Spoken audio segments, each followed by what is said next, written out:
नमस्कार, news for nation देख रहे हैं आप। आपके साथ मैं हूं रचा शर्मा।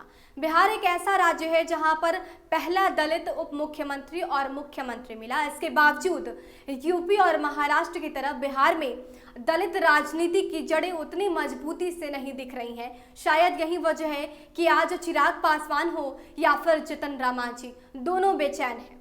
हम प्रमुख जीतन राम मांझी को राजद से तवज्जो नहीं मिल रहा है, इसलिए वो राजद को छोड़ने की बात कर रहे हैं, जेडीयू का दामन थामने की बात कर रहे हैं। वहीं लोजपा चीफ चिराग पासवान ने जेडीयू से बगावत करने के लिए तैयारी कर ली है। जेडीयू के खिलाफ तल्ख तेवर उन्होंने अपना लिया है। तो कहीं ना कहीं यह स्पष्ट हो रहा है कि बिहार में दलित राजनीति की जड़ उतनी मजबूत नहीं। चिराग पासवान ने पिछले 7-8 महीने से लगातार बिहार के मुखिया नीतीश कुमार और उनके कामकाज के तरीके पर सवाल उठाया है। पहले बिहारी फर्स्ट यात्रा के दौरान जेडीयू को असहज करने वाला बयान दिया। अब बाढ़ और कोरोना के मुद्दे पर चिराग के निशाने पर नीतीश कुमार आ गए हैं, तो जेडीयू सांसद ललन सिंह ने चिराग पासवान को कालिदास तक बता दिया। दूसरी तरफ मांझी भी आरजेडी के खिलाफ मोर्चा खोले हुए हैं, लेकिन तेजस्वी यादव उन्हें तवज्जो नहीं दे रहे। ऐसे में मांझी की घर वापसी को लेकर जेडीयू की तरफ से पिछले कई महीनों से अभियान चलाया जा रहा है। बिहार देश का पहला राज्य बना जिसने जमींदारी उन्मूलन कानून पारित किया था। इसके बाद उम्मीद जगी थी कि बिहार में समाज के दबे कुचले तबके की सामाजिक और आर्थिक तरक्की का रास्ता खुलेगा, लेकिन हालात जस के तस बने हुए हैं। हालांकि 60 के दशक में आखिर में भोला पासवान शास्त्री बिहार के मुख्यमंत्री बन गए थे, जो देश के पहले दलित मुख्यमंत्री थे। 1977 में बिहार के बाबू जगजीवन राम देश के उप प्रधानमंत्री बन गए थे। फिर भी बिहार की अनुसूचित जाति के सामाजिक और आर्थिक हालात में ना तो कोई सुधार हुआ और ना ही वे अपनी कोई सियासी पहचान बना सके। बिहार विधानसभा में कुल आरक्षित सीटें 38 हैं।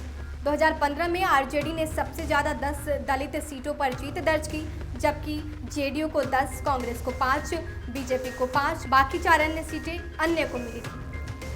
जबकि 11 पर पासवान समुदाय से आने वाले नेताओं ने कब्जा जमाया था।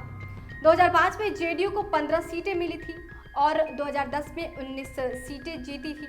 बीजेपी के खाते में 2005 में 12 सीटें आई थी और 2010 में 18 सीटें जीती थी। आरजेडी को 2005 में जहां 6 सीटें मिली थी, वहीं 2010 में घटकर 1 रह गई थी।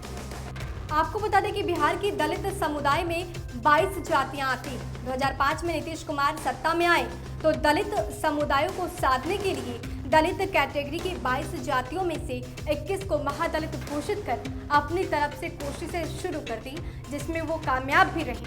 हालांकि 2018 में पासवान जातियों को शामिल कर सभी को महादलित बना दिया। इस तरह से बिहार में अब कोई दलित समुदाय नहीं रह गया। जीतन राम मांझी ने 8 महीने सीएम पद पर रहते हुए अपना सारा फोकस कमोबेश इस बात पर रखा कि कैसे महादलित का चेहरा बन सके। पासवान समुदाय पर आज भी एलजेपी की पकड़ मानी जाती है। इसके अलावा दलितों के अन्य नेता, मसलन दलितों में सबसे पिछड़ी जाति मुसहरों के सर्वमान्य नेता जीतन राम मांझी, रजकों के बड़े नेता श्याम रजक, रविदास के रमई राम, पसियों के उदय नारायण चौधरी, सरीखे नेताओं के अपने अपने राजनीतिक असर है। हालांकि श्याम रजक और उदय नारायण चौधरी ने नीतीश कुमार से राजनीतिक नाता तोड़कर अलग हो गए। हालांकि अब तक बिहार के राजनीतिक सिनेरियो पर गौर किया जाए तो बिहार की राजनीति दलित राजनीति से कोसों दूर है। ऐसे में एजेंडा फिक्स करने की जरूरत है और दलित नेताओं को इस पर फोकस करने की जरूरत है। फिलहाल के लिए बने रहिए हमारे साथ, देखते रहिए न्यूज फॉर नेशन। नमस्कार।